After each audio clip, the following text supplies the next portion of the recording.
दर्शकों, हम श्रीमद् भागवत कथा द्वितीय दिवस 10वें भाग में आपको बताने जा रहे हैं कि राजा परीक्षित को श्राप कैसे लगा है। राजा परीक्षित कैसे श्रापित हुए, किसने श्राप दिया कि आपको 7वें दिन जो है का आपको तक्षक नाग डस लेगा। आप यह सब जानकारी हम विस्तार पूर्वक इस एपिसोड में देना चाहेंगे। आप ध्यान पूर्वक सुने, पवित्र होकर पवित्र आसन पर बैठे, आपको धर्म लाभ प्राप्त होगा। हैं, इसी के साथ हम आपको इस एपिसोड को प्रारंभ करते हैं, इस भाग को प्रारंभ करते हैं। ध्यान पूर्वक सुने। भूख प्यास से पीड़ित होकर परीक्षित महर्षि समीक की कुटिया में पहुंच गए। बाहर खड़े होकर खूब आवाज दी, पर कोई प्रत्युत्तर नहीं आया। कुटिया के भीतर महाराज परीक्षित ने जाकर देखा तो समीक मुनि जो समाधिस्थ बैठे हुए थे। राजा को भ्रम हो गया, मृषा समाधि राहो श्वेत है, इसकी ये झूठी समाधि है। यह मेरा शब्द सुन रहा है, पर आंख बंद करके इसीलिए बैठ गया ताकि राजा के चक्कर में कौन पड़े। अपने आप चिल्ला कर राजा जाएगा। अरे राजा ईश्वर का अंश होता है, देखता हूँ असली है कि नकली। एक मरा हुआ सर्प दिखाई पड़ा तो धनुष कोटि से उठाकर महात्मा के गले में लपेट दिया। पर महात्मा भी असली और नकली समाधि भी असली, उन पर कोई भी अंतर नहीं पड़ा। महाराज परीक्षित तो चले गए। संत को समझने में भूल हो गई तो परिणाम बहुत भयानक होता है। कहीं असली को नकली समझ बैठे तो खतरा ही खतरा, और कहीं नकली को असली समझ बैठे तब भी खतरा ही है आपको। महात्मा के चक्कर में पड़कर और राजा प्रताप भानु का सर्वनाश हो गया। एक पाखंडी पर विश्वास करके इतना भयंकर परिणाम हुआ। भागवत में एक असली संत को नकली समझ बैठने की गलती कर बैठे। परीक्षित मरा सर्प डाल दिया और चले गए। ये दृश्य एक बालक ने देख लिया और छोड़कर समीक ऋषि के पुत्र को सूचित किया, जो कौशिकी नदी के तट पर खेल रहा था। जहाँ पूरा समाचार सुनाया, वह ऋषि कुमार क्रोध में भर गया और वह बालक तुरंत नदी के जल में प्रविष्ट हो गया और कौशिकी नदी का जल अपने हाथ में लेकर महाराज परीक्षित को भयंकर श्राप दे दिया। इति लंघित मर्यादम तक्ष के सप्तमेहनी दक्षयति सह मम कुलांगारम चोदितो में तद्द्रहम। हे कुलांगार, तुम्हारे पूर्वजों ने सर्वदा संतों की चरणरज अपने मस्तक पर धारण की है और तूने संतों का अपमान किया है। जा मेरा श्राप है, तूने सर्प के द्वारा मेरे पिता का अपमान किया है। तू आज से ही 7वें दिवस सर्प का 7वें दिन सर्प का ही तुझे ग्रास बनना पड़ेगा। सर्पदंश से तेरी मृत्यु होगी। ऐसा कहकर जल छोड़ दिया और वह बालक अपने पिता के सम्मुख आया। गले में मरा हुआ सर्प देखा तो मुक्त कंठो रुदतः। देखिए श्रोतागणों, कहते हैं, एक बात कहते हैं कि मैं भूल गया थोड़ा सा, कि कभी ब्राह्मण से, साधु से, जल से कभी हमें विवाद नहीं करना चाहिए। साधु जोगी अग्नि जल, हाँ अब याद आया, साधु जोगी अग्नि जल इनकी उल्टी रीत। बचते रहियो परशुराम इनसे थोड़ी राखे प्रीत। साधु जोगी अग्नि जल इनकी उल्टी रीत। बचते रहियो परशुराम इनसे थोड़ी राखे प्रीत। परशुराम मतलब ब्राह्मण, साधु हो, जल हो, ब्राह्मण हो, इनसे ज्यादा प्रीति भी नहीं करनी चाहिए। प्रीति मतलब ज्यादा वाद विवाद नहीं करना चाहिए। हैं, अपना काम है, काम से काम रखो। ज्यादा विवाद कहीं देखा है, पंडित जी ये कैसे होगा, फालतू में झूठ बोलते हैं। अरे ब्राह्मण के सामने कभी झूठ नहीं बोलना चाहिए, साधु के सामने कभी झूठ नहीं बोलना चाहिए। हैं, इनकी उल्टी रीत। बचते रहियो परशुराम इनसे थोड़ी राखे प्रीत। इनसे ज्यादा मुंह नहीं लगना चाहिए, आवश्यकता है उतनी बात करें। तो क्रोध में उस बालक को हुआ कि अपमान की आग में जलता हुआ रोने लगा। जब जोर जोर से रोया तो समीक मुनि की समाधि खुल गई। नेत्र खोल कर देखा कि गले में मरा सर्प पड़ा है, उतार कर फेंक दिया। पुत्र को गोद में ले लिया। बेटा क्या हुआ, तू इतना क्यों रो रहा है? कंठावरुद्ध होने से बालक तो कुछ नहीं बता सका, पर अन्य जो बालक थे उन्होंने सारा वृत्तांत बतलाया। जो समीक ऋषि के जो बच्चे के साथ खेल रहे थे उन्होंने सारा वृत्तांत बतलाया कि क्या बताया, सारा समाचार सुनते ही जहां ये शब्द कान में पड़ा कि मेरे पुत्र ने 7 दिन में मरने का श्राप दे दिया है, अत्यंत खिन्नमना हो गए। अपने पुत्र से बोले, अरे बेटा तूने कितना बड़ा अनर्थ कर दिया। जिस माँ भागवत की रक्षा करने के लिए हमारे प्रभु माँ के गर्भ में गए और उत्तरा के गर्भ में जाकर उस बालक की रक्षा की, उस परम वैष्णव परीक्षित को तुमने इतना बड़ा श्राप दे दिया। अब इस भारत भूमि को परीक्षित जैसा धर्मनिष्ठ पर धर्मात्मा राजा नहीं मिल सकता है, क्योंकि अब जो राजा होंगे सब धर्मनिरपेक्ष होंगे, धर्म से उनका कोई मतलब नहीं होगा। परीक्षित जैसा धर्मात्मा कहाँ मिल सकता है। जब राजा धर्मात्मा नहीं होगा तो प्रजा में धर्म कहाँ होगा। प्रजा जब धर्मनिष्ठ नहीं होगी तो वर्ण संकरता फैलेगी और ये सारे दोष का कारण तू बनेगा। हे प्रभु, ये क्या अनर्थ हो गया। मेरे पुत्र को हमारे अपराध को क्षमा करें। पर अब जो होना था वह हो चुका। तुरंत अपने सेवक को भेजकर परीक्षित को ये सारा समाचार सुनाया। जब परीक्षित महाराज ने सुना कि 7वें दिन मरना सुनिश्चित है तो सर्वस्व त्याग कर सीधे गंगा तट पर सुख तीर्थ में जाकर विराजमान हो गए। पश्चाताप की आग में जल उठे। जिन संतों का मैंने सर्वदा सम्मान किया, आज उन संतों का अपमान करने की भावना मेरे मन में आई। कैसे ये नीच कर्म मैं तो सोच भी नहीं सकता था। इस तरह से राजा परीक्षित को बड़ी ग्लानि होने लगी कि मैंने कभी सोचा नहीं था कि मैं संतों का ऐसे अपमान भी कर सकता हूँ। लेकिन क्या करें। अहो मया नीच मनार्यवति कृतम निरागसी ब्रह्मणि गूढ़ तेजसी। बारंबार पश्चाताप करते हुए महाराज परीक्षित गंगा तट पर आकर विराजमान हो गए। ऋषि मुनियों को पता चला कि हमारे सम्राट को, हमारे राजा को 7वें दिन मरने का श्राप लग गया है। तो जितने सिद्ध कोटि के दिव्य महापुरुष थे सब के सब परीक्षित के पास दौड़े दौड़े आए। अत्रि, वशिष्ठ, पराशर, भृगु, परशुराम, विश्वामित्र आदि सब के सब आए। इतने संतों का समुदाय परीक्षित ने जब गंगा तट पर आते देखा तो गदगद होकर सबको दंडवत किया, विधिवत पूजन किया और कहने लगे, महाराज समझ में नहीं आता कि मुझ क्षेत्र बंधु को, क्षत्रिय बंधु को के ऊपर आपने कैसे अनुग्रह किया। मैंने तो संत का अपमान किया था, पर धन्य संत जो चरणों में सत सत प्रणाम मुझ घर बैठे अनुग्रह प्रदान करने के लिए पधारे। आप समस्त संतों के चरणों में सत सत प्रणाम। लेकिन एक ही बात जानना चाहता हूँ कि मरने वाले को क्या करना चाहिए। म्रियमाणस्य किम कर्तव्यम। चर्चा हो ही रही थी कि तत्रा भवत भगवान व्यास पुत्रो यदश्रेया गामट मानोनुपेक्ष अलक्षलिंगो निजलाभुतष्टो मृतश्च बालेर बधूत वेश। अचानक ऋषि मुनियों के बीच में साक्षात भगवान प्रकट हो गए।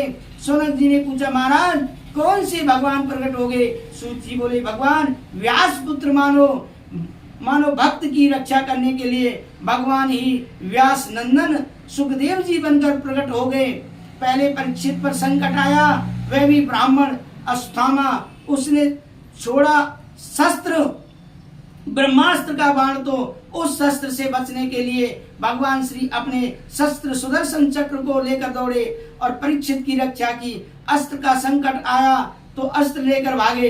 इस बार इस ब्राह्मण ने वाग्व्रज अर्थात वाणी का वज्र चलाया है मारने के लिए, तो भगवान भी व्यास नंदन सुखदेव बनकर वाणी से ही रक्षा करने के लिए प्रकट हो गए। इसलिए केवल व्यास नंदन सुखदेव नहीं, अब तो तत्रा भवत भगवान व्यास पुत्रो, मानो भगवान ही व्यास पुत्र के रूप में पधारे, स्वेच्छा से भ्रमण करते हुए जा रहे हैं। अलक्ष्य लिंग स्त्री पुरुष भेद रहित हैं। ऐसे परम हंसाचार्य श्री सुखदेव जी के जिन्हें इतना भी ज्ञान नहीं कि स्त्री और पुरुष किसे कहते हैं, उनकी दृष्टि में तो सब में बड़ी एक सत्ता है।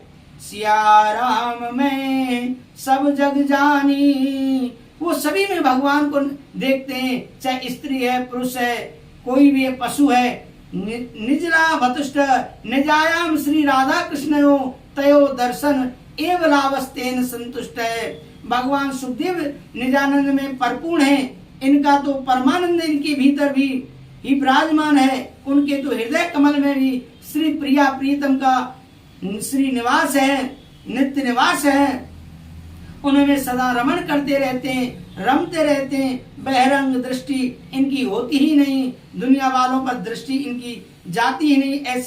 ऐसे परम हंस शिरोमणि हैं श्री सुखदेव जी। 16 वर्ष की उम्र में भी नग्न अवस्था में घूम रहे हैं। दिगंबर वस्त्र विकीर्ण केशवम, केस खुले भी नग्न अवस्था में घूम रहे हैं और दिगंबर स्वरूप हैं। बड़ी बड़ी विशाल भुजाएं हैं, दिव्य आभा मुख कमल पर चमक रही है। उस मुख कांति को देखकर कई सुंदरियां इनके पीछे लग जाती हैं और कई गांव के बच्चे हाथ धोकर इनके पीछे पड़ जाते हैं। ताली बजाकर नंगा बाबा आ गया, नंगा बाबा आ गया, बच्चों की भीड़ पीछे लग जाती है। पर सुखदेव जी पर कोई अंतर नहीं पड़ता, कोई अनुराग पूर्वक निहार रहा है तो कोई हमारा उपास कर रहा है। सुखदेव जी दोनों में बराबर हैं। ऐसे श्याम विग्रह स्वरूप श्री सुखदेव जी का दर्शन किया तो जितने सिद्ध कोटि के संत गंगा तट पर बैठे थे सब के सब उठकर खड़े हो गए और सुखदेव भगवान की जय जयकार करने लगे। परीक्षित आश्चर्यचकित रह गए कि ये 16 वर्ष का ये बालक आया और ये 10 हजार वर्ष के जो संत है, दीर्घायु वाले महात्मा खड़े होकर स्वागत कर रहे हैं। कितने 10 हजार वर्ष के महात्मा उनका स्वागत कर रहे हैं। इसका मतलब है कि बालक कोई साधारण नहीं है, कोई सिद्ध विभूति है। परीक्षित ने तुरंत खड़े होकर सुखदेव जी को साष्टांग दंडवत किया। महाराज परीक्षित ने खड़े होकर दंडवत किया, आसन दिया, षोडशोपचार पूजन किया। जब महाराज परीक्षित को पूजन करते हुए उन बालक और स्त्रियों ने देखा तो घबरा गए, सोचने गए लगे कि जिसे हम पागल बाबा समझ रहे थे, पागल बाबा समझकर पीछा कर रहे थे, ये तो कोई सिद्ध बाबा निकल पड़ा। अरे हमारे सम्राट कौन? राजा परीक्षित इसे साष्टांग दंडवत करके पूजा कर रहे हैं। यदि महाराज ने हमें देख लिया तो लेने के देने पड़ जाएंगे। ऐसा सोचकर सब भागे। परीक्षित महाराज ने विधिवत पूजन किया और कहा, भगवान आज मैं धन्य हो गया, मुझ जैसे क्षत्रबंधु के ऊपर आपने अनुग्रह किया। आज मैं धन्य हो गया, मुझ जैसे क्षत्रबंधु के ऊपर आपने अनुग्रह किया, सहज पधार कर दर्शन दिया। अरे आप जैसे संतों का तो कोई स्मरण भर कर ले तो पाप मुक्त हो जाए। स्मरण के साथ साथ कहीं आप जैसे संतों का दर्शन मिल जाए फिर तो कहना भी क्या, और दर्शन के साथ साथ कहीं आपका चरणोदक मिल जाए तो पूछना क्या, और चरणोदक के साथ साथ कहीं आपके वचनों की गंगा में गोता लगाने को मिल जाए तो तब तो फिर पाप का लेस मात्र शेष भी नहीं रह सकता। अंश मात्र भी पाप है तो वह भी टिक नहीं सकता। ये शाम संस्मरात पुंसाम सद्य शुद्ध्यन्ति वैग्रहा किम पुनर्दर्शनस्य परसपाद शोचासनादवि अतः पृच्छामि संसिद्धिं योगिनां परम गुरुं पुरुषस्य यत् कार्य म्रियमाणस्य सर्वदा। परीक्षित जी कहते हैं मैं धन्य हो गया महाराज, केवल एक ही बात जानना चाहता हूँ कि आप योगियों के भी परम गुरु हैं। अतः आपसे पूछना चाहता हूँ कि म्रियमाणस्य किम कर्तव्यम, हर मरण धर्मा प्राणी का क्या कर्तव्य है वह कृपा कर बताइए। जीवन में क्या श्रवणीय है, क्या स्मरणीय है, कौन भजनीय है, जीव का कर्तव्य क्या है और अकर्तव्य क्या है, इसे जरा विस्तार पूर्वक मुझे समझाइए। सुखदेव जी बोले, बैठने की देर नहीं और तुमने आते ही प्रश्नों की छड़ी लगा दी। अरे कोई आवे तो पहले उसे प्रेम पूर्वक बैठने तो देते। परीक्षित महाराज कहते हैं आप जैसे महापुरुष ज्यादा देर तक बैठते ही कहाँ, गोधन काल से ज्यादा टिकते ही नहीं। इसीलिए मैंने तुरंत प्रश्न किया कि अब आप इन प्रश्नों का समाधान देकर ही यहाँ से प्रस्थान कर पाएंगे। भजन है, बूटी हरि के नाम की सबको पिला के पी, चितवन के चित के चोर से चित को चुरा के पी, बूटी हरि के नाम की सबको पिला के पी, पीने की तमन्ना है तो खुद मिटा के पी, ब्रह्मा ने चारों वेद की पुस्तक बना के पी, बूटी हरि के नाम की सबको पिला के पी, शंकर ने अपने शीश पे गंगा चढ़ा के पी, ठोकर से भी श्री राम ने पत्थर जगा के पी,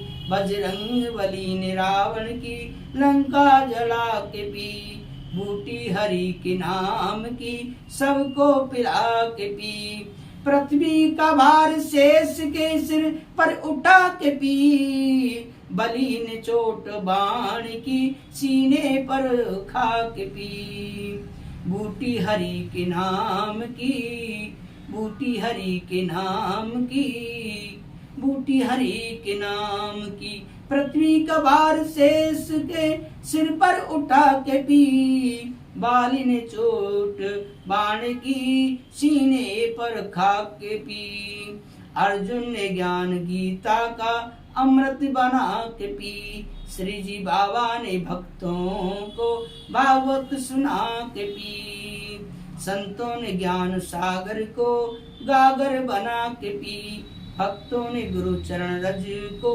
मस्तक बना के पी, बूटी हरि के नाम की, बूटी हरि के नाम की, बूटी हरि के नाम की, बूटी हरि के नाम की, बूटी हरि के नाम की, बूटी हरि के नाम की, बूटी हरि के नाम की, बूटी हरि के नाम की, बूटी हरि के नाम की, बूटी हरि के नाम की।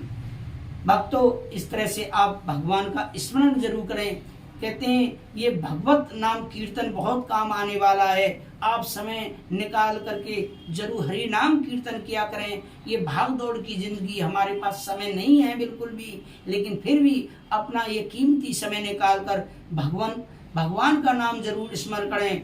और हमारी हर वीडियो को आप सुने ध्यान पूर्वक। हम कोई ज्यादा ऐसा कोई अलग से चीजें इसमें नहीं डाल रहे हैं, केवल जो भागवत से संबंधित है वही केवल हम बोल रहे हैं, अन्य इधर उधर से नहीं बोल रहे हैं। ये आपकी इच्छा है कि आप हमारे चैनल को सब्सक्राइब करें ना करें, लेकिन सुने जरूर। हम चाहते हैं कि आप लोगों का कल्याण हो, आपका कल्याण होगा तो हमारा भी कुछ ना कुछ होगा, ऐसा हमारा मानना भी है, संतों का मानना है। अगर हमारे भागवत सुनने से किसी का उद्धार हो जाता है, कल्याण हो जाता है, तो हमें बड़ी खुशी प्राप्त होगी। इसी के साथ मैं विदा लेता हूँ और श्रीमद् भागवत कथा द्वितीय दिवस 11वें भाग को हम अगले एपिसोड में सुनाएंगे।